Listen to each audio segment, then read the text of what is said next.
अस्सलामुअलैकुम and welcome class. मैं हूं आपका टीचर सैयद बख्त। स्टार्ट करने जा रहे हैं 2.6 को, और इसके स्टार्टिंग पे ना दो एग्जांपल्स दी हुई हैं। अगर आप 2.5 और 2.6 के बीच का डिफरेंस बुक में देखें तो आपको दो एग्जांपल्स देखेंगे और मैं वहीं से बात को शुरू करूंगा। थोड़ा सा बोरिंग रहेगा स्टार्ट पे, लेकिन जैसे ही हमें लॉजिक समझ आएगी, क्वेश्चंस करने तो बहुत ही कैट वॉक लगेंगे, यार ये तो कुछ भी नहीं है, बहुत ही ईजी है, या बिल्कुल। लेकिन अगर आपको नॉलेज नहीं है, आप सीधा सीधा क्वेश्चंस कर लेते हैं, तो इस तरह समझ लीजिए कि रियल लाइफ में कुछ नहीं सीखा। तो क्वेश्चन भी समटाइम नहीं सीखने को सही से मिलेंगे। तो डिस्क्रिप्शन बॉक्स में लिंक भी मैंने इसीलिए ऐड किया हुआ है कि अगर आप 10th मैथमेटिक्स फुल बुक या 10th computer science full book पे क्लिक करो तो सीक्वेंस में सारे लेक्चर्स मिल जाएंगे। काफ़ी अच्छी हेल्प हो जाएगी आपकी लेक्चर्स देखते हुए, इसलिए मैं बार बार इस बात को मेंशन कर देता हूँ। Now let's get back to the topic. Title क्या है जी टॉपिक का? Changing the subject. What it means कि सब्जेक्ट को चेंज करना। आप ऐसे समझ लीजिए कि बचपन में भी ऐसे होता था कि हमें क्वेश्चंस दिए जाते थे कि बताओ ये इतने मीटर है तो इतने इसमें कितने सेंटीमीटर्स होंगे, बताओ ये इतने किलोमीटर है तो इसमें कितने मीटर्स होंगे। इस तरह के डिफरेंट इंचेस हैं तो फीट्स बताओ, फीट्स है तो इंचेस बताओ। तो आप करते क्या थे, आप यूनिट चेंज कर देते थे कि एक यूनिट में चीज़ मिली है, अब आप किस में बता रहे हैं, दूसरे यूनिट में। तो सब्जेक्ट चेंज हो गया ना। व्हाट इट मीन्स कि आपके एक पर्सन आके कहे यार यहाँ से लेके ना वहाँ तक, या किसी भी एरिया को, जैसे ये वाइट बोर्ड है, यार इसको ना मुझे बताओ कि इंचेस टेप लेके ये कितने इंचेस का है। अज्यूम कर लेते हैं कि वो पर्सन आगे कहता है सर ये ना तकरीबन 72 इंचेस का है। आपने कहा ठीक है 72 inches, inches is a subject. मैं आपको रफली समझा देता हूँ फिर आगे बढ़ते हैं। आपने कहा 72 इंचेस का है, तो यहाँ पे आपका जो सब्जेक्ट है वो इंचेस है, ठीक है। पर थोड़ी देर के बाद उस पर्सन ने कहा यार मुझे इंचेस में नहीं फीट्स में बताओ, मुझे फुटों में बताओ, पाकिस्तानी ज़ुबान में, हमारी ज़ुबान में, कि कितने फुट बनता है। इंग्लिश में तो फीट्स ही लिखते हैं, ठीक है। तो अब आप अगर उसको कन्वर्ट करते हो, क्योंकि पर एक फीट में आप जानते हैं कितने इंचेस होते हैं सर, 12 इंचेस होते हैं, ठीक है। तो ये सिंपल मैथमेटिक्स है, मैं रफ्सा बस बता रहा हूँ। तो आप करेंगे क्या, आप 72 को 12 पे डिवाइड कर देंगे, जो कि आपका बन जाएगा 6 फीट्स। तो अब अगर आप कहते हैं सर मेरा जो आंसर आया वो 6 फीट्स आया, तो अब आपका सब्जेक्ट फीट्स हो गया। सब्जेक्ट समझ रहे हैं किसको कहा जा रहा है, यूनिट को, कि कैटेगरी कौन सी। तो यहाँ पे वही बात थी कि अगर आपका सब्जेक्ट इंचेस है तो स्टेटमेंट की आंसर डिफरेंट आएगा। अगर वही वैल्यू को यूज़ करते हुए आपने सब्जेक्ट चेंज किया तो आपका आंसर डिफरेंट आएगा, क्योंकि कन्वर्जन हो जाएगी ना। अब इसी बात को फॉर्मल वे में, फॉर्मल मतलब बहुत तरीके से अलग अलग क्वेश्चंस में हम करके देखेंगे। लेकिन पहले बुक में जो दो एग्जांपल्स हुई हैं उनकी बात कर लेते हैं। आई एम क्वाइट श्योर कि ये बात आपको सही से समझ आ गई है, अच्छे से समझ आ गई है कि हम करने के वाले हैं, हम अपना सब्जेक्ट चेंज करने वाले हैं। ये फिजिक्स, केमिस्ट्री, बायोलॉजी, कंप्यूटर की बात नहीं हो रही, यहाँ यूनिट्स की बात हो रही है कि अगर हम एक कन्वर्जन से दूसरी कन्वर्जन में जाते हैं तो वो जो बनेगा फॉर्मूला चेंज करेंगे, उसे हम क्या। देखिए मैं एक और एग्जांपल दे देता हूँ। मैं समझाना ज़रूरी चाह रहा हूँ, इसलिए मैं आगे बढ़ना चाह रहा हूँ कि समझा के ही आगे बढ़ूँ। देखो आपके पास अज्यूम कर लो कि एक वैल्यू है फीट्स में। आपने कहा मेरे पास ना 10 फीट्स है, ठीक है, मुझे इंचेस में आंसर चाहिए। तो अब आपका फॉर्मूला क्या होगा कि जितनी आपके पास फीट्स में वैल्यू है ना, जितनी भी फीट्स में वैल्यू, आप उसे मल्टीप्लाई कर दो 12 से, ठीक है। ये आपका फॉर्मूला कि फीट्स को मल्टीप्लाई करेंगे 12 से तो आंसर किस में आएगा, इंचेस में। तो इंचेस का फॉर्मूला आपने खुद से बना के लिख लिया कि फीट्स मल्टीप्लाई बाय 12, ये आपका फॉर्मूला बन गया। लेकिन अगर मुझे फीट्स फाइंड करने हो तो उसका ऑपोजिट करना पड़ेगा ना। तो अब मैं क्या करूंगा कि मैं देखूंगा कि क्या इसी फॉर्मूला से मैं फॉर्मूला बना सकता हूँ। वो कहेगा जी सर बना सकते हैं। मैं कहूँगा वो कैसे, वो कहेगा सर आप क्या कीजिए कि फीट्स आपने फाइंड करने हैं ना, इसको इधर ही रहने दीजिए। आपके पास इनपुट में अब क्या आएगा, इंचेस आएंगे। तो 12 मल्टीप्लाई हो रहा है, इधर आके सर क्या हो जाएगा, मैं कहूँगा डिवाइड, लीजिए ये फीट्स का फॉर्मूला बन गया। तो इंचेस से ही मैंने फीट्स का फॉर्मूला बना लिया। अब स्टोरी समझ रहे हैं। आप कभी भी टाइल खरीदने जाएं, वाइट बोर्ड की शीट्स खरीदने जाएं, घर में जो काम होता है लकड़ी वगैरह का, फर्नीचर का, तो शीट्स मिलती हैं, 8x4 का एक पूरा पीस मिलता है, तो वो फीट्स में होता है, ठीक है। लेकिन अगर आपके पास साइज इंचेस में है तो आपको कन्वर्ट करना तो आना चाहिए ना, कि यार मेरे पास इंचेस में है, मुझे फीट्स में पता करना है।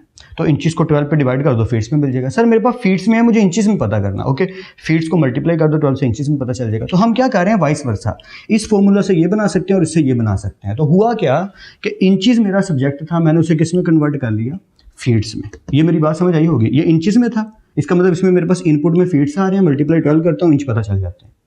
लेकिन अगर मेरे पास फीट्स हों और मैंने इंचेस निकाल ली है, सॉरी इसका ऑपोजिट करते, अगर मेरे पास इंचेस हों और मुझे फीट्स फाइंड करने हों तो मैं इंचेस को 12 पे डिवाइड करूंगा, फीट्स आ जाएंगे। 60 इंच का हमें ना एक रोड चाहिए, 60 इंच मतलब 12 पे डिवाइड कर लेते हैं, डिवाइड किया 5 फीट, अच्छा मतलब 5 फुट चाहिए। इस तरीके से समझाना चाह रहा हूँ। आई होप सो आप मेरी बात को समझ पाए हैं। अगर मैंने बोर किया तो really sorry. Now let's get back to the topic. Example 1 में उसने कहा कि एक रेक्टेंगल है, ठीक है। अब रेक्टेंगल में हम ये जानते हैं कि उसकी लेंथ जितनी होती है, एक साइड और ये साइड बराबर होती है, और विड्थ भी इक्वल होती है, यानी कि 2 times length plus 2 times width.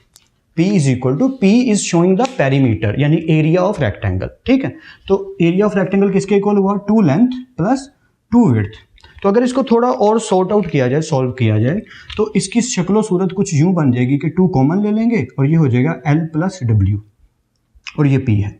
अब वो कह रहे हैं इसी फॉर्मूला को इन टर्म्स ऑफ L बताओ, इन टर्म्स ऑफ L, ठीक है। अगर हमें इसी फॉर्मूला को L की शक्लो सूरत में लेकर जाना तो हमें क्या करना पड़ेगा? अब इसको तहम्मुल से तरीके से ज़रा समझ लेते हैं। अगर आप इसको ध्यान से देखें, मैं इधर करके दिखाता हूँ आपको कि हमारे पास फॉर्मूला है P is equal to 2 into L plus W। तो आप स्टेप वाइज करते जाइए बिना तवज्जो को हटाए, ना प्रॉब्लम में आए। P है ना, 2 मल्टीप्लाई हो रहा है तो इधर आगे क्या होगा? देखिए ये बातें आपने याद रखनी है कि जो चीज़ इधर मल्टीप्लाई है वो उधर जाके डिवाइड, जो इधर डिवाइड है वो उधर जाके मल्टीप्लाई, जो प्लस है वो उधर जाके माइनस, और जो माइनस है वो उधर जाके प्लस। अब ये बातें बहुत बेसिक्स हैं, आई नो। काफ़ी स्टूडेंट्स कह रहे होंगे फिर क्या बच्चों वाली बातें कर रहे हैं आप, लेकिन यार रिवाइज करने में कोई दिक्कत नहीं है। कुछ कमज़ोर स्टूडेंट्स होते हैं, उनको साथ लेके चलना है। या always remember this and always be a helpful person for your friends and for your class fellows also. या ओके, सो लेट्स कंटिन्यू। तो 2 मल्टीप्लाई है, इधर आके क्या हो जाएगा? डिवाइड। उधर क्या बचा? L प्लस W, ऐसे ही है ना। अब P ओवर 2 तो अपनी जगह पे है, तो प्लस W इधर आके क्या हो जाएगा? Minus W। तो आप समझ रहे हैं। अब इसको मैं आगे जितनी मर्जी खिचड़ी पकाता चला जाऊं, आगे बढ़ाता चला जाऊं, वो बनता चला जाएगा। अब 2 इससे मल्टीप्लाई हो जाएगा, फिर नीचे 2 आ जाएगा, वगैरह वगैरह। पर अभी मैं शॉर्टली बस ये बात कहना चाह रहा हूं कि अगर मुझे देखा जाए तो L तो मैंने अलग कर लिया according to my need. Example 2 मेरी मर्जी की है, काफ़ी इंटरेस्टिंग है और बहुत ईजी है। उसने कहा एरिया ऑफ सर्कल इसके इक्वल होता है। एक फॉर्मूला दे दिया कि area of circle is equal to pi are square. Pi की वैल्यू तो सबको पता है सर, 22/7। उस पर अलग से मैंने यूट्यूब पे वीडियो अपलोड की हुई है, व्हाट इज पाई। किसी को टाइम मिले तो देख लीजिएगा, क्योंकि 22/7 इज अ रैशनल नंबर, पर पाई इरेशनल होता है। क्या कह रहे हैं sir? Pi is equal to 22/7। Pi क्या होता है भाई? अब नॉलेज की बात जब भी छिड़ती है तो मुझसे रहा नहीं जाता। 22/7 तो एक रैशनल नंबर है ना जी सर, पर पाई तो इरेशनल होता है। अब इस पे वो पूरी डिबेट है वीडियो, तो अगर किसी को इंटरेस्ट हो तो वो देख सकता है। Why pi is an irrational number. Okay, let's continue. So वो ये कह रहे हैं यहाँ से रेडियस को अलग करके दो। रेडियस क्या होता है? द सेंटर पॉइंट, जो सर्कल का ऐसा पॉइंट यहाँ से लेके यहाँ तक का जो डिस्टेंस है ना, उसे हम रेडियस कहते हैं। वो कह रहे हैं इसी फॉर्मूला की शक्ल बदलो और मुझे रेडियस का फॉर्मूला बना के दो। अब बात समझ रहे हैं? यही वाली बात है कि अगर मुझे तुमने इंचीज़ का फॉर्मूला बता दिया कि भाई इंचीज़ का मतलब होता है कि फीट्स को मल्टीप्लाई 12 से, अब मुझे फीट्स का फॉर्मूला बना के दो, तो हम वही करेंगे जो अभी हमने सीखा। हम सिंपल मैथमेटिक्स को अप्लाई करेंगे और हमारा फॉर्मूला बन जाएगा। शुरू करते हैं। आर अलग करना ना भाई, ए इधर ही है, पाई मल्टीप्लाई है तो इधर आके क्या हो जाएगा? डिवाइड, ऐसे ही है। और आर स्क्वायर अपनी जगह पे रहा। अब स्क्वायर तो अपने हमें चाहिए नहीं, हमें क्या चाहिए? खाली आर। तो हम दोनों तरफ ले लेंगे स्क्वायर रूट। ये मैं शॉर्ट में कर रहा हूँ क्योंकि सिर्फ समझाने की कोशिश कर रहा हूँ कि आप समझ जाएं हमारा काम क्या है। ओके, सो ये जो स्क्वायर है स्क्वायर रूट से कट गया, तो आर किसके इक्वल आया? स्क्वायर रूट ए ओवर पाई। तो इसको थोड़ा सीधा करके लिख लेते हैं कि आर हमारा आया है square root A over pi. This is the final answer and I hope so कि आप बात को सही से समझ भी पा रहे हैं कि ए तो उधर ही रहा, पाई उसके साथ क्या हो गया? डिवाइड, और आर स्क्वायर का स्क्वायर रूट लेके हमने स्क्वायर कट कर दिया, तो आर फाइंड कर लिया। अब क्वेश्चन में देखो, यानी कि ये फॉर्मूला में देखो तो फॉर्मूला में एरिया ऑफ सर्कल है पाई आर स्क्वायर, बट आंसर में देखो एरिया ऑफ रेडियस की बात आ गई कि रेडियस बताओ कितना है इसका। तो इस तरीके की चीज़ें ही हम सारे क्वेश्चंस में करने वाले हैं।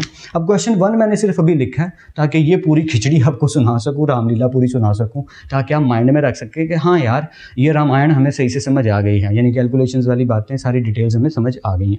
अब आगे बढ़ते हैं। अब उसने क्वेश्चन 1 में कहा मेक एफ दी सब्जेक्ट, हमें एफ फाइंड करना है, मतलब एफ का formula banana. F is the subject ना हो, जैसे यहाँ पे मुझे कहा जाए ये फॉर्मूला, मुझे फीड्स को सब्जेक्ट बनाना है, तो मैं कहूँगा अच्छा फीड्स अलग करने हैं, बाकी वैल्यूज को एक साइड पे ले जाओ सिंपली। लेकिन ये जो फॉर्मूला यार, ये तो 3, 4, 5 क्लास में साइंस में आपने पढ़ा हुआ है, फिर 8 क्लास में जिसने साइंस पढ़ी थी थोड़ी भी तवज्जो से, या मैथ्स पढ़ा था उसने भी पढ़ा हुआ है, फिर 9th में फिर पढ़ा है, फिजिक्स में, केमिस्ट्री में, मैथमेटिक्स में, हर जगह ये आ चुका है क्या भला कि फ़ारेनहाइट को अगर हम सेंटीग्रेड में कन्वर्ट करें या सेंटीग्रेड को फ़ारेनहाइट में कन्वर्ट करें तो फॉर्मूला क्या होगा। अभी यहाँ लिखा है कि सेंटीग्रेड इक्वल होता है, अगर आपके पास फ़ारेनहाइट है वो वैल्यू इसमें शिफ्ट करें। फ़ारेनहाइट यूके यूरोप वाली साइड पे ये टेम्परेचर का यूनिट यूज़ होता है, हमारे यहाँ सेंटीग्रेड टेम्परेचर का यूनिट यूज़ होता है। अगर कोई पूछे कितनी गर्मी थी यार 40+ सेंटीग्रेड था, तो अगर हमें 40 सेंटीग्रेड पता है, 42 सेंटीग्रेड पता है, तो हम फ़ारेनहाइट फाइंड कर सकते हैं। कैसे, वो हमने बनाना है फॉर्मूला। तो एक एक स्टेप करके करते हैं। एक एक स्टेप कैसे, जैसे अब एक एक स्टेप ही करेंगे, या बेहतर ही है। 9 डिवाइड हो रहा है ना, देखो अगर कहीं लिखा हो, मैं थोड़ा एक्सप्लेन कर ही दूँ, मजबूर हूँ।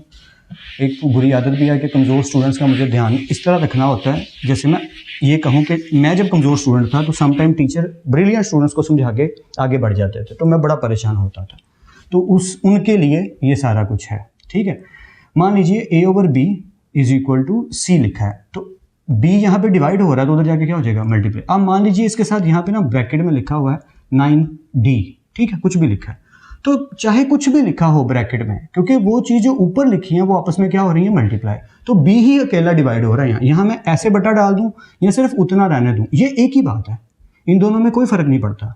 तो B उधर जाके C से क्या हो जाएगा, मल्टीप्लाई। हूबहू यही काम 9 के साथ होगा कि 9 इधर C से क्या हो गया आगे, मल्टीप्लाई। और बाकी क्वेश्चन जैसा था वो एज इट इज़ वैसे का वैसा ही है, किसी चीज़ को हमने नहीं छेड़ा। और दूसरा, अगर 2 नंबर का इस तरह का क्वेश्चन आ जाता है तो थोड़ा तो लटकाना चाहिए ना हमें। या आगे बढ़ते हैं।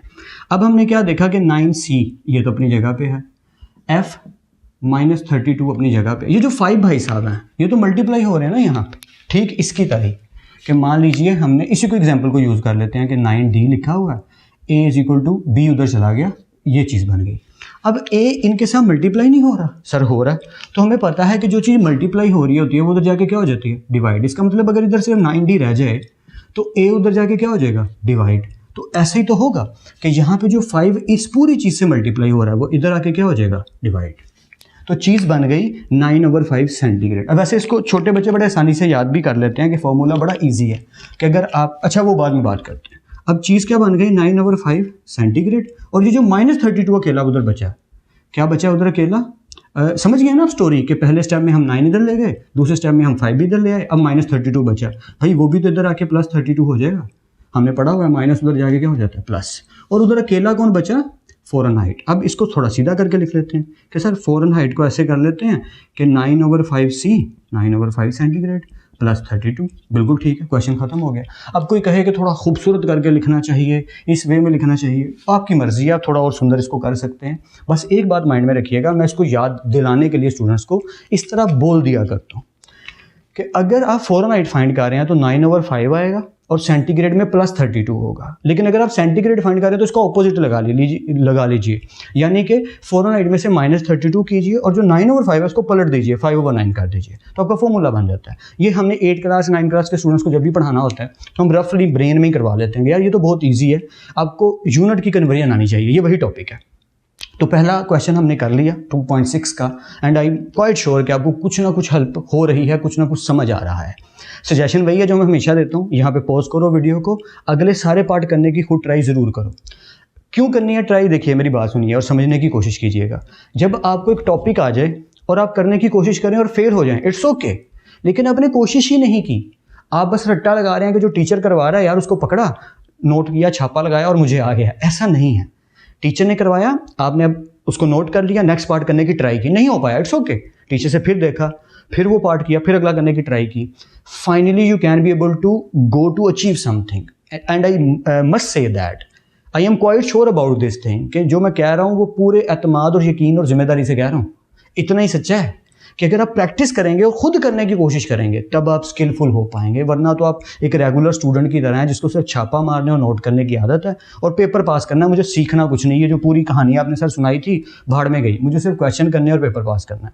तो मेरा मेन एजेंडा वो नहीं है, तो मुझे वो स्टूडेंट्स भी समझ नहीं आते जो सीखने की तरफ तवज्जो नहीं देते। कुछ गलती भी हमारे एजुकेशन सिस्टम की है कि पूरी जान लगाकर इतना ख़राब सिस्टम बनाया गया है कि बच्चों में क्यूरियोसिटी नाम की चीज़ रही नहीं कि ये है क्यों है, ऐसा क्यों है। नो, ये ऐसे है, रट्टा मारो, पेपर में लिखो, पास करो और आगे बढ़ जाओ। ये हमारा ही मिसफॉर्चुनेट एजुकेशन सिस्टम का एक बैड फ्लॉ है, इस तरह कह लो। तो इसका कोई हल नहीं है। अब इसको बेहतर करने की कोशिश हम करेंगे मिलके, लेकिन अभी मौजूदगी में ये कि इसी में रहते हुए जितना सीखा जा सकता है उसको सीखने की कोशिश ज़रूर करें। आई hope so you get my point. Let's continue. Question number 2 पे मूव करते हैं, जिसमें बताया जाता है the formula for finding simple interest. Simple interest मतलब कितना प्यारा शब्द है ना, बहुत ही प्यारा लफ्ज़ है। शब्द में हिंदी, आई लव हिंदी, तो मैं हिंदी के वर्ड भी बोल देता होता हूँ समटाइम बात करते हुए। सो कितना खूबसूरत वर्ड इन्होंने बना दिया, सिंपल इंटरेस्ट। भाई साहब, सिंपल इंटरेस्ट जानते हैं कहते हैं किसको हैं? तो मैं बेहतर यही है कि आपको पूरी बात ज़रूर बताऊँ। सिंपल इंटरेस्ट मतलब आई से डिनोट किया जा रहा है, सूद को कह रहे हैं ये। एक हदीस है बड़ी ख़तरनाक सी, यहाँ पे मैं रुक के ज़रूर बताना चाहूँगा, फिर हम आगे बढ़ेंगे। आई नो मैं मैथ्स ही पढ़ा रहा हूँ, इस्लामियात नहीं पढ़ा रहा, लेकिन मेरा काम एज ए टीचर आपको नॉलेज देना है, रट्टड़ बनाना नहीं है, जैसे मैं पहले मेंशन कर चुका हूँ। नबी पाक सल्लल्लाहु अलैहि वसल्लम का साफ फरमान, अल्लाह कमी बेशी माफ़ करे, कि अल्लाह और नबी के साथ सीधा जिहाद सूद है। मतलब अगर आप सूद खाते हो, कोई भी पर्सन बैंक में पैसे रखवाता है और उसके इवज़ पैसे खाता है, बैंक में नहीं किसी पर्सन को दे देता है और उसके इवज़ पैसे खा रहा है किसी भी सूरत में, कि मैंने आपको 50,000 रुपये दिए, अब मैं आपसे जब वापस लूँगा ना तो ऊपर 5,000 रुपया 10,000 रुपया लूँगा। इंटरेस्ट, इसी की हम बात करेंगे कि इंटरेस्ट कैसे फाइंड किया जाता है। अभी उसको डिटेल में तो नहीं है क्योंकि बैंक्स में तो चल ही रहा है ना नॉर्मली। अब अगर आप पैसे के ऊपर पैसा ले रहे हैं किसी भी कंडीशन में, किसी भी तरह से, बकौल डॉक्टर इशार अहमद साहब रहमतुल्लाह अलैह, क्लियरली दैट इज़ सूद। और एक तो इतनी ख़तरनाक हदीस है, अल्लाह मुझे करोड़ दफ़ा माफ़ करे, मेरी ज़ुबान लड़खड़ा जाती है जब भी मैं उसे बयान करने की ज़रूरत करता हूँ। सच में मेरे ऊपर इक्कत तारी हो रही है कि इतनी ख़तरनाक लाइन कि अगर कोई शख्स अपनी माँ के साथ ज़िना करे तो ये छोटा गुनाह है और सूद खाए ये बड़ा गुनाह है। अब बयान करना था, जल्दी से मैंने कर दी क्योंकि मेरे ऊपर दिक्कत तारी हो जाती है जब भी मैं सोचता हूँ कि यार इतना क्लियर बता दिया गया और फिर भी लोग सूद खा रहे हैं। तो गाइज़, कुरान पाक की आयत को अपने ब्रेन में नक्श कर लीजिए कि शैतान तुम्हें गुनाहों के नाम बदल बदल कर कुछ यूँ बताएगा कि गुनाह तुम्हें गुनाह लगने बंद हो जाएंगे, नाम बदल बदल कर। देख लो हो रहा है। उन्होंने सूद का नाम रख दिया simple interest, principal amount. Time कितना लगेगा, इस पर रेशो क्या आएगी, बताइए इंटरेस्ट क्या बनता है। हमें माइंड से ही निकल गया कि अच्छा सूद खा रहे हैं, नहीं इंटरेस्ट खा रहे हैं हम, तो लफ्ज़ बदल दिया, काम वही है। तो आप समझ गए होंगे मैं क्या कहना चाहता हूँ। अब टॉपिक पे आते हैं। Okay, so simple interest is equal to, formula is I is denoting interest, P is denoting principal amount. Principal amount मतलब जो अमाउंट आपने बैंक से ली है, आर मतलब रेशो क्या रखी गई, और टी मतलब टाइम क्या है, 2 साल के लिए 4 साल के लिए, उस हिसाब से एक फॉर्मूला बना दिया गया। क्या हमें ये फाइंड आउट करना है? हरगिज़ नहीं। हमें तो सिर्फ अपना काम करना है और सूद से बेहद दूर रहना है ताउम्र। बैंक्स में हो रहा है, यहाँ हो रहा है, वहाँ हो रहा है, हमें कोई लेना देना नहीं। हमने कुछ सालों तक मर जाना है, अल्लाह के हुजूर पेशी होनी है और हमें जवाब देना पड़ना है। कोई भी शख्स है तो सूद तो बहुत चांस ही नहीं है। हम मरना पसंद करेंगे, भूखे मरना पसंद करेंगे, सूद नहीं हम खाएंगे। हम इतने ही क्लियर हैं अपने मज़हब और अपने प्रिंसिपल्स को लेके, क्योंकि मज़हब का मतलब उन जगहों पर सख्ती करना है जहाँ जुल्म की गुंजाइश रहती है। ये बात अपने माइंड में रखिएगा। मज़हब में जब भी सख्ती आएगी वो उस गुंजाइश को ख़त्म करने की जरूरत कर रही होगी जहाँ जुल्म पनपता है, पलता है, बड़ा होता है। जुल्म ख़त्म करने के लिए ही सख्ती ज़रूरी है। अगर हजूर पाक सल्लल्लाहु अलैहि वसल्लम इतनी सख्त बात नहीं फरमाएंगे कि अगर इसकी जगह मेरी बेटी फ़ातिमा भी चोरी करती तो मैं उसके हाथ कटवा देता, तब तक हमें चोरी का अंदाज़ा नहीं होगा। जब शहीद आपके सामने एक मैयत के तौर पे लाया गया और फरमाया, आपसे गया, साहबा ने अर्ज़ किया रसूलुल्लाह जनाजा, तो आपने फरमाया इसका जनाजा नहीं पढ़ाऊँगा मैं। शहीद का जनाजा पढ़ाने से इनकार कर दिया, अल्लाह कमी बेशी माफ़ करे। क्यों? क्योंकि उसके ऊपर कर्ज था। आप कभी किसी का एक पाई का हक नहीं खा सकते, इसको बहुत क्लियर रखिएगा। We are Muslims and proud to be a Muslims, लेकिन प्राउड किस बेस पे? क्योंकि हम नॉलेज रखते हैं, हम किसी का हक नहीं खाते, हम ईमानदारी से एक एक पाई का ख्याल रखते हैं कि मैंने नुक्स बताए बिना बेच दिया तो सारा माल हराम कर दिया। मैं बहुत ईमानदार और सही ज़िंदगी ज़िम्मेदारी से जीने वाला शख्स हूँ, क्योंकि मेरे अल्लाह और नबी पाक सल्लम ने मुझे ये सिखाया, इसीलिए मैं मुसलमान हूँ। सिर्फ ये नहीं कि नारे मार के मुस्लिम बन जाऊंगा ना, ज़िंदगी में एक एक मकसद को, जो मकासद दीन में बताए गए हैं, उन्हें सीख के उन पर अमल करने की जुर्रत करूंगा आखिरी सांस तक, और इस तरह मरूंगा। दिस इज़ मुस्लिम। मैं बहन का हिस्सा दूंगा, हर बात का ख्याल रखूंगा। सॉरी, लेक्चर थोड़ा लंबा हो गया, बातें कहीं और चल पड़ी, लेकिन समझानी ज़रूरी हैं। जो मेरे तक पहुंचा मैंने आप तक पहुंचाना है और आपने आगे पहुंचाना है। खुतबा हुज्जतुल विदा पे ये हमारी ड्यूटी लगा दी गई है। Now let's continue and sorry for that. Equation है I is equal to PRT। So this is we have I is equal to PRT. What we need it? We need this from here. We need a P from here. तो अगर हमें P यहाँ से चाहिए तो बड़ी simple सी बात है कि P भाई साहब तो यहीं रहे, I उधर ही है। तो RT P के साथ क्या हो रहे हैं सर? मल्टीप्लाई हो रहे हैं। तो इधर आके क्या हो जाएंगे सर? डिवाइड हो जाएंगे। तो RT इधर आके डिवाइड हो गया। देखो ये बात हम काफ़ी दफ़ा कर चुके हैं, फिर से कर लेते हैं। प्लस उधर जाके माइनस, माइनस उधर जाके प्लस, मल्टीप्लाई उधर जाके डिवाइड, और डिवाइड उधर जाके मल्टीप्लाई।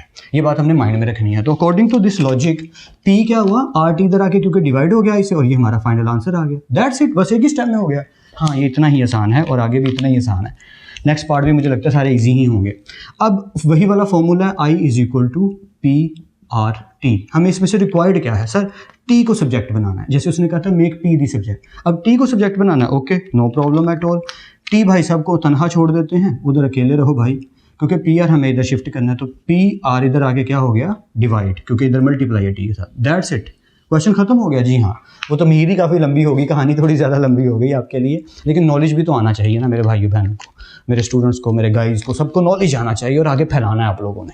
सो होपफुली ये पार्ट बहुत इजी था, आपको समझ आ गया होगा। मूव करते हैं नेक्स्ट पार्ट पे। Let's continue. So again we have very easy parts, question number 3 and question number 4. Question number 3 is entirely related with Fibonacci series. मेरे मुंह में वर्ड अटक रहा था। Fibonacci series क्या होती है भाई, अगर मैथमेटिक्स में ना एक सीरीज़ बनाई गई, आप गूगल पे सर्च कीजिएगा, पढ़ के आपको इंटरेस्टिंग लगेगा। वैसे इंटर में क्योंकि मैं पढ़ाता रहा हूँ काफ़ी टाइम, अब काफ़ी टाइम से मैं इंजीनियरिंग को पढ़ा रहा हूँ, तो वहाँ पे क्या होता है कि Fibonacci सीरीज़ का क्वेश्चन आता है। मतलब पाइथन जो लोग पढ़ेंगे उन्हें ज़्यादा मेरी बात पकड़ में आ रही होगी, वैसे मैट्रिक में भी पाइथन आ चुकी है, so you are familiar with that. Inter में तो आएगा ही आएगा ना। तो फिबोनाची सीरीज़ होती है कि अगर मैं हर एक मैथ के नंबर में अगली सीरीज़ में नंबर ऐड करता चला जाऊँ। 1 में 1 ऐड किया तो 2, अगला नंबर क्या है 3, 2 में 3 ऐड किया तो 5, अगला नंबर क्या है 4, 5 में 4 ऐड किया तो 9, अगला नंबर क्या है 5, 9 में 5 ऐड किया तो 4। इस तरह करते जाए, सीक्वेंस हैं। ये मैं रफ सा बस बता रहा हूँ, आप देख सकते हैं गूगल पे जाके कि फिबोनाची सीरीज़ क्या होती है। तो एक सीरीज़ का जो सम होता है ना, उसका ये फॉर्मूला यहाँ लिखा हुआ है। बस ऐसे ही ये वर्बल इन्फॉर्मेशन थी, इतना इसको सीरियस नहीं लेना, बस सुन लिया, बट ठीक है, इतना काफ़ी है अभी के लिए। आगे बढ़ते हैं। क्वेश्चन क्या, make a the subject of formula. हमें इसमें से ए फाइंड करना है, ए का फॉर्मूला बनाना है किसी तरह। ओके, तो ये तो बहुत ईजी है, दिख ही ईजी रहा है। कैसे भाई, कैसे ईजी दिख रहा है, देखो ऐसे इधर लिखा है। अब ये जो प्लस भाई साहब हैं, इन्होंने ये पूरी चीज़ पकड़ी हुई आगे वाली, तो अगर मैं ये पूरी चीज़ इधर शिफ्ट करता हूँ n-1 और d, तो ये जो प्लस था इधर आगे क्या हो जाएगा माइनस, और उधर क्या रह गया 2a। देखिए एक सिंपल सी बात याद रखिए, जब ये पूरी चीज़ें मल्टीप्लाई हो रही हैं, चाहे 6 चीज़ें क्यों नहीं, मैं एग्जाम्पल के तौर पर बात समझाने के लिए ऐसे बता देता हूँ कि आप मान लीजिए ऐसे लिखा है s = a + b/c 2a - 3dy, जिसे समझाने के लिए लिख रहा हूँ, ठीक है। तो आप माइंड में रखिएगा ये मेरी बात कि अगर ये प्लस है तो इधर आके क्या हो गया माइनस, और ये पूरी एक चीज़ कंसीडर की जाएगी, ये पूरी वैल्यू, और उधर सिर्फ अकेला ये रह गया। कैसे भाई, क्योंकि यहाँ पे प्लस माइनस सिर्फ यहीं पे है, बाकी ब्रैकेट्स में है। अगर आप देखो तो इनको भी आप ब्रैकेट में कर सकते हो और इसको भी ब्रैकेट में कर सकते हो। और when something are multiplying with each other, some two values are multiplying with each other, you can be able to shift the entire thing. आप पूरी की पूरी चीज़ को उधर शिफ्ट करोगे, जब करोगे तो प्लस उधर जाके जब माइनस होगा तो ये पूरी चीज़ इकट्ठी कंसीडर होगी, आप अलग अलग नहीं कर सकते। आई थिंक आप मेरी बात को समझ पा रहे हैं। अकॉर्डिंग टू दैट हमने ये जो प्लस था इधर आगे माइनस हुआ और ये पूरी चीज़ उठा के हम इधर ले आए। होपफुली क्लियर है। अब चाहिए तो ए, तो कोई दिक्कत नहीं, s minus into n-1 d। अब ये जो a भाई साहब अकेले रह गए, 2 क्या हो रहा है यहाँ पे सर, 2 मल्टीप्लाई हो रहा है, तो इधर आके 2 भाई साहब क्या हो जाएंगे सर, डिवाइड हो जाएगा। बिल्कुल ठीक, and this is your final answer. अब आप इसकी सुंदरता की थोड़ी फिक्र चाहते हैं तो थोड़ा सीधा करके लिख दीजिए कि a भाई जी बराबर आया है s minus into n-1 d/2 के। बिल्कुल ठीक है, this is the final answer of question number 3। Hopefully समझ आया। क्वेश्चन नंबर 4 पे मूव करते हैं, क्योंकि ईजी बहुत है यार, इतना इस पर टाइम वेस्ट करने की जरूरत नहीं। अब इसको मैं थोड़ा सीधा करके लिख दिया क्वेश्चन को, उसने थोड़ा घुमा के लिखा हुआ है, और मैंने अपनी स्टेटमेंट के अकॉर्डिंग, मैं की बुक लिख रहा था कुछ अर्सा पहले, तो वहाँ मेरी आदत सी थी कि मैं हर क्वेश्चन को सिंपल करके लिख देता था कि स्टूडेंट पढ़ के ही समझ जाए करना क्या है।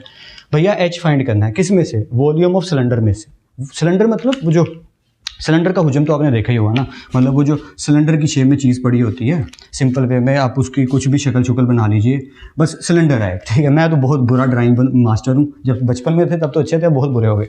तो सिलेंडर में अगर आप देखें तो एक होता है वॉल्यूम, यानी कि सिलेंडर का वॉल्यूम कितना है, हुजम कितना है, फिर आता है पाई, पाई वही बचपन वाला पाई 22/7, और उसका रेडियस क्या है, यानी उसके सेंटर पॉइंट से उसके कॉर्नर तक का डिस्टेंस कितना है, ठीक है। और फिर आता है एच, उसकी हाइट कितनी है, ठीक है। उस सिलेंडर की हाइट एच को डिनोट करती है, वी वॉल्यूम को डिनोट करता है। वो हम जिस तरह मर्जी शो कर लीजिए, मैं तो बस ऐसे रफ सी ड्राइंग्स ही बना रहा हूँ, इसको माफ़ करिएगा, भूल जाइएगा इसे, बस समझाने के लिए बता रहा हूँ। तो सिलेंडर भाई साहब दुनिया के कोई भी सिलेंडर हैं, उनका जो शेप या मेथड है वो है v = πr²h। h को h कई दफ़ा मैं बोल देता हूँ, तो वो एब्रीवेशन मैं h ही बोलूँगा, ठीक है, ताकि हमें आदत सही रहे, h, ठीक है। ओके तो हमें क्या फाइंड करना जी, हमें अलग करना है, हमें एच अलग करना है, कोई दिक्कत नहीं है, हम अपना फॉर्मूला फॉलो करते हैं। वी अपनी जगह पे रहा, इधर क्या चाहिए जी एच, तो पाई और आर स्क्वायर एच से क्या हो रहे हैं मल्टीप्लाई। कैसे पता चला, बीच में कुछ नहीं है, जैसे मैं यहाँ पे डिस्कस कर रहा था, यहाँ पे बी सी और ये पूरी चीज़ के बीच में कुछ नहीं है, तो ये चीज़ पूरी मल्टीप्लाई हो रही है। वैसे ही n-1 और d के बीच में कुछ नहीं है, तो ये चीज़ क्या हो रही है मल्टीप्लाई। तो जब ये शिफ्ट होगी पूरी होगी। वैसे ही h से भी ये पूरी चीज़ मल्टीप्लाई हो रही है, लेकिन h हमें इधर ही चाहिए, इसलिए हम इसको मूव नहीं कर रहे, वरना अगर मूव करते प्लस माइनस के साथ तो ये पूरा का पूरा हिस्सा मूव होता। अब क्योंकि हमें सिर्फ ये हिस्सा चाहिए, तो पाई भी इधर आके डिवाइड हो गया और आर स्क्वायर भी इधर आके डिवाइड हो गया। सर खत्म हो गया, बिल्कुल ठीक बात है, एक ही स्टेप में खत्म हो गया। हाँ आप चाहें तो एक एक करके स्टेप खींचिए, लंबा कर सकते हैं, लेकिन आई होप सो कि ये बात आपको समझ आ रही है। और इन क्वेश्चंस के मुझे नहीं लगता कि शॉर्ट क्वेश्चन में आने का कोई चांस दिख रहा है, शायद आ ही जाए, कोई थोड़ा सा लेंथी हो तो शायद आ ही जाए, लेकिन ये तो MCQs में आने वाली चीज़ें ज़्यादा दिख रही हैं और आप उनकी प्रैक्टिस ज़्यादा करेंगे तो आपके लिए बहुत अच्छा रहेगा कि क्वेश्चन देख के ही अंदाज़ा हो जाए कि अच्छा s माइनस n-1 हो जाएगा और 2 डिवाइड हो जाएगा, ये फाइनल आंसर है।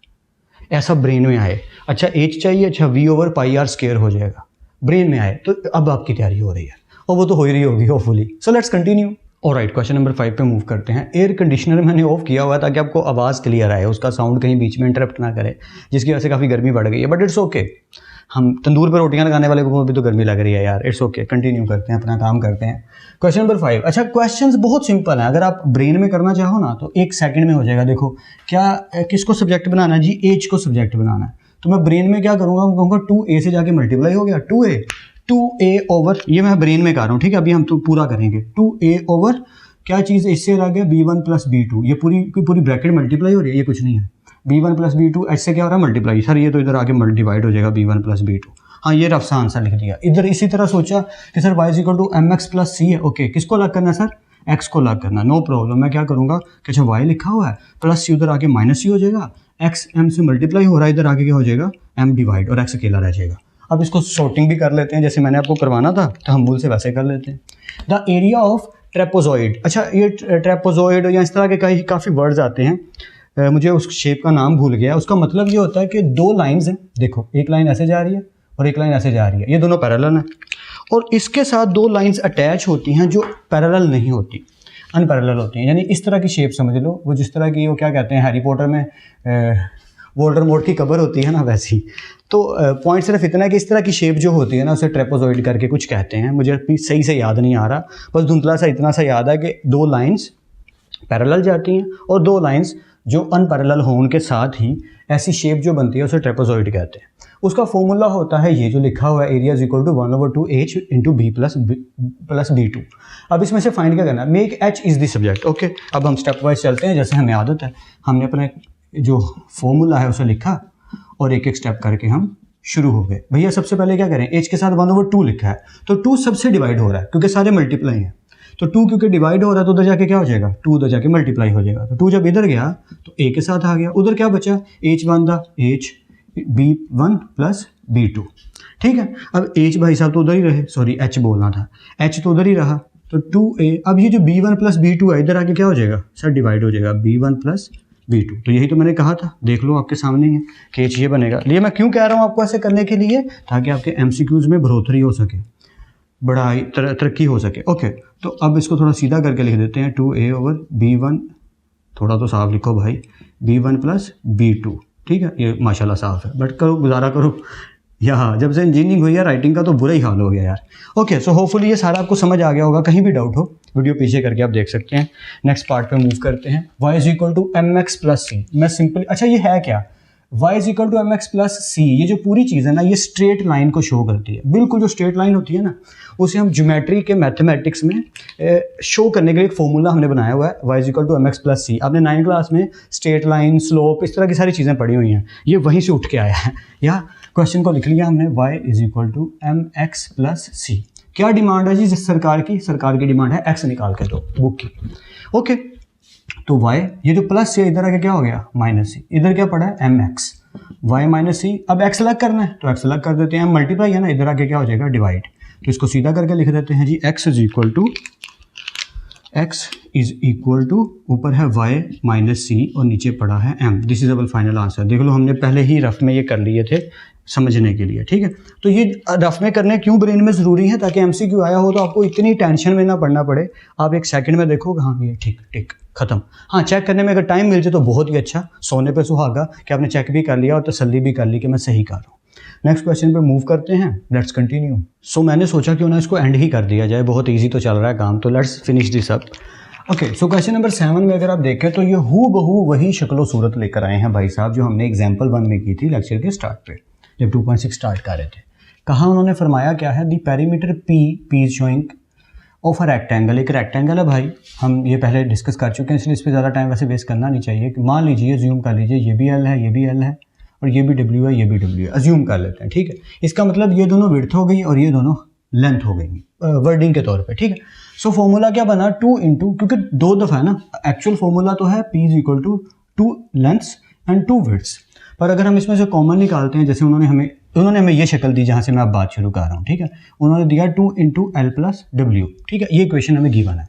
अब उन्होंने कहा करना क्या है, ये यहाँ तक तो बात हो गई, make L the subject, L को सब्जेक्ट बनाना है। अब ये पहले हम कर चुके हैं, हम तो कंफर्टेबल हैं इस चीज़ में। कैसे ज़रा देखिएगा, हमें पता है कि ये जो P भाई साहब है ये 2 मल्टीप्लाई हो रहा है सारी चीज़ें, उधर आगे क्या हो जाएगा डिवाइड, इधर बचा क्या L प्लस डब्ल्यू, यही बचा ना गाइस। तो इधर से मैं एक ही स्टेप में बस लिख देता हूँ, आप समझ जाएंगे कि P/2 ये जो प्लस डब्ल्यू है इधर यही बचा, L अलग करना था, देखो 2 मल्टीप्लाई है P इससे, तो इधर आके P से क्या हो गया डिवाइड, इधर बचा L प्लस डब्ल्यू। अब प्लस डब्ल्यू को जब मैं इधर लेकर जाऊँगा, प्लस डब्ल्यू को इधर लाऊंगा तो हो जाएगा माइनस डब्ल्यू, और उधर खाली कौन बचा L। अब आप इसे चाहें तो खूबसूरत शक्ल सूरत देने के लिए सीधा करके लिख सकते हैं कि भाई L is equal to P/2 minus W, that's it, this is your final answer. तो वो बस जगह की कमी की वजह से मैंने कुछ इस तरह खिचड़ी पका दी, बट आई होप सो कि आपको सारी समझ आ गई है। लेट्स कंटिन्यू, क्वेश्चन नंबर 8 पे मूव करते हैं। The equation of a parabola is, एक पैराबोला क्या होती है, इंशाल्लाह इंटर में या नेक्स्ट लेवल पे मैथमेटिक्स में आप सीखने को मिलेगी कि ना, मान लो वो वाली लाइन आपको याद होंगी एक्स वाई वाली, तो इस तरह करके ना एक शेप होती है, इस तरह भी हो सकती है, उसके डिफरेंट टाइप्स होते, मतलब ये जो शेप है यार इस तरह, ठीक है, इसको किसी भी वे में देख लो, ऐसे देख लो, जैसे मर्जी देख लो, रफ सा कचरा मचाई जा रहा हूँ व्हाइट बोर्ड पे, पर इट्स ओके। इस शेप के बारे में बात हो रही है, इसे पैराबोला कहते हैं। इसकी इक्वेशन और सोल्यूशन और थ्योरम आप पढ़ेंगे इंशाल्लाह फ्यूचर में। The equation of a parabola is y is equal to 4ax, ये उसने बता दी कि इसकी इक्वेशन ये है, जैसे स्ट्रेट लाइन की थी y is equal to mx plus c, वैसे ही पैराबोला की क्या है, y is equal to 4ax। Make x is the subject, x अलग करना कोई दिक्कत नहीं है, देखो y is equal to 4ax। आप कहेंगे ये तो बच्चों वाला काम हमें दे दिया, हम तो इतने बड़े हो गए हैं। अब सही कह रहे हैं, y ओवर x अकेला छोड़ देना उधर, 4b और a दोनों को इधर शिफ्ट करेंगे तो दोनों मल्टीप्लाई हैं, तो इधर आके हो जाएंगे डिवाइड, लीजिए खत्म हो गया। x इज द सब्जेक्ट, ये पढ़ा x इज द सब्जेक्ट, इतना इजी है। Okay, question number 9, if p is equal to s minus c, p stands for profit, s stands for sales and c stands for cost price. जब आप कोई चीज़ बेचते हैं तो आपकी सेल कितने की हुई, मान लो एक चीज़ आपने, कॉस्ट का मतलब खरीदी, मान लो एक चीज़ आपने 40 रुपये की खरीदी, सिर्फ समझने के लिए, माइनस बेची आपने, सेल प्राइस थी 60, तो आपका प्रॉफिट क्या आएगा गाइस, 60 माइनस 40 20, ये आपका प्रॉफिट आ गया। तो बस उसी से रिलेटेड वो कह रहे हैं कि अगर एक फॉर्मूला है P is equal to S minus C, तो आप क्या कीजिए, क्योंकि मेरा मेन एजेंडा ना सिखाने की तरफ होता है कि आप सीख के हटो यार कुछ, कि अगर हमें प्रॉफिट फाइंड करना तो क्या तरीका है कि चीज़ बेची जितने की उसमें से माइनस कर दो खरीदी जितने की थी, कॉस्ट को माइनस कर दो। तो हम वही यूज़ करते हैं कि फॉर्मूला है P is equal to S minus C, वो कह रहे हैं S इज द सब्जेक्ट, इसमें सेल प्राइस को सब्जेक्ट बनाकर फॉर्मूला बना दो, नो प्रॉब्लम, सेल्स पता करनी है ना। ओके, तो प्रॉफिट में से माइनस सी है, इधर आके क्या हो जाएगा प्लस सी, और ये आ गया S, यानी S में क्या होगा कि प्रॉफिट प्लस कॉस्ट, इन दोनों को हम ऐड करेंगे तो क्या बन जाएगा C। मैं थोड़ा एक्सप्लेन कर देता हूँ, सॉरी जिनको मैं बोर करने लगा हूँ वो बेशक वीडियो को थोड़ा आगे निकाल के अगला क्वेश्चन देख लें, कोई दिक्कत नहीं। मैंने कहा था कि मान लीजिए आपने एक चीज़ 60 की बेची और 40 की आपने खरीदी थी, ये खरीद है और ये सेल, तो आपका प्रॉफिट क्या हुआ गाइस 20। तो अगर इसका ऑपोजिट वो मांगे, वो ये कहे कि अच्छा P20 तुम्हें मिल गया, कॉस्ट 40 मुझे मिल गई, मुझे सेल प्राइस फाइंड करके दो, तो सेल प्राइस का फॉर्मूला क्या है P प्लस C। अब हमें फाइंड करना है कि सेल प्राइस कितनी थी, तो हमारा प्रॉफिट क्या आया 20, हमने खरीदी कितने की थी 40 की, तो आप ऐड कीजिए क्या आएगा 40 प्लस 20 60, तो इतने की ही तो बेची थी, जो रफ रफ हम आइडिया लगा रहे थे। तो बस ये फॉर्मूला की खिचड़ी है, इधर से उधर से इधर, होपफुली समझ आ गया होगा, इजी है बहुत। आगे बढ़ते हैं, वॉल्यूम ऑफ कोन जो अक्सर स्टूडेंट्स और बच्चे खा रहे होते हैं, ये वही वाली कोन है या, तो उस कोन की अगर हम शेप की बात करें तो वो कुछ बहुत ही बुरी ड्राइंग है मेरी यार, मुझे माफ़ कर दीजिएगा। अब मैं क्या करूँ, कितना भी बुरा बनाऊँ, इससे बुरा क्या ही बनाऊँगा मैं। तो कोन की जो शेप होती है गाइस, उसके अकॉर्डिंग बात हो रही है यहाँ पे कि आप ऐसे समझ लीजिए कि एक शेप है कोन की, बर्दाश्त करिएगा मुझे, या चलो कितनी भी बुरी है बर्दाश्त करें, तो बाल्टी लग रही है मुझे कोन की जगह। तो खैर एक कोन की शेप है, वो ये फरमा रहे हैं आगे से कि वॉल्यूम ऑफ कोन ये होता है v = 1/3 पाई, अपने वाला पाई, आर का स्क्वायर यानी कि रेडियस जो कि यहाँ से लेके यहाँ तक कुछ होगा इस तरह, और h मतलब उसकी हाइट, ठीक है। अब उन्होंने फाइंड क्या करने को कहा, मेक एच डी सब्जेक्ट, उसकी हाइट पता करनी है कि कौन छोटी वाली है कि बड़ी वाली है, कौन की हाइट कितनी है ये पता करना है हमने। तो ये बहुत इजी सी चीज़ है, कुछ मुश्किल तो है नहीं, फॉर्मूला हमें गिवन है। देखो 3 डिवाइड हो रहा है, इधर आके क्या हो जाएगा मल्टीप्लाई, उधर क्या बढ़ा है आई बांधा आई ए पाए आर स्क्वायर एच बांधा, तो ये 1 से मल्टीप्लाई हो गया, यही रहे। फाइंड क्या करना जी एच, तो 3 वॉल्यूम अपनी जगह पे, यानी कि 3 इधर आके मल्टीप्लाई हो गया ना, पाई आर स्क्वायर उधर भेजने हैं, ओके पाई भी उधर चला गया, आर स्क्वायर भी उधर चला गया, इधर क्या रह गया एच, यही फाइंड करना था, ये खत्म हो गया। इजी बहुत था, मैंने इस पे ज़्यादा टाइम नहीं लगाया कि 3 इधर आके v से मल्टीप्लाई, पाई मल्टीप्लाई इधर आके ये बचा था, ठीक है। तो पाई आर स्क्वायर एच से थे मल्टीप्लाई, इधर आके क्या हो गए डिवाइड, दैट्स इट। हमने अपने क्वेश्चंस खत्म कर लिया एंड आई होप सो कि आपको समझ भी आ गई होगी। फिर भी कहीं भी डाउट हो वीडियो को पीछे करके देख लीजिएगा, एक दफ़ा स्क्रीनशॉट यहाँ से ले लें, एक दफ़ा स्क्रीनशॉट यहाँ से ले लें, कोई भी कमी छूट जाए तो आप कमेंट सेक्शन में बता सकते हैं, वीडियो को पीछे करके देख सकते हैं। और प्रैक्टिस तो कंपलसरी है भाई, उसके बिना तो आपका काम चल ही नहीं सकता कि ये क्वेश्चन हमने किए हमें आ गए, ओके एक दफ़ा ज़ुबानी करके तसल्ली कर लो कि हाँ यार मैं ज़ुबानी कर सकता हूँ, अब मुझे आ गए हैं। और अभी नहीं, 1-2 हफ्ते के बाद भी ज़ुबानी एक दफ़ा करके फिर से देख लेना, तसल्ली थोड़ी बेटर हो जाएगी। पेपर में तो आप पढ़ेंगे ही, लेकिन अगर अभी की इमारत मजबूत बनती जाएगी तो पेपर के दिनों में बहुत जल्दी हो जाएगी तैयारी आपकी, जो ज़्यादा देर में होती है। आई एम क्वाइट श्योर कि आपको पूरी तरह सारी बात समझ आ रही है। फिर मिलते हैं नेक्स्ट लेक्चर में, तब तक अपना और अपने घर वालों का बहुत ख्याल रखिएगा। खुदा आप सबको बेहद खुश रखे, बहुत कामयाब करे, खूब मेहनत करते रहिए लेकिन स्मार्ट वर्क के साथ। अल्लाह हाफिज़ क्लास।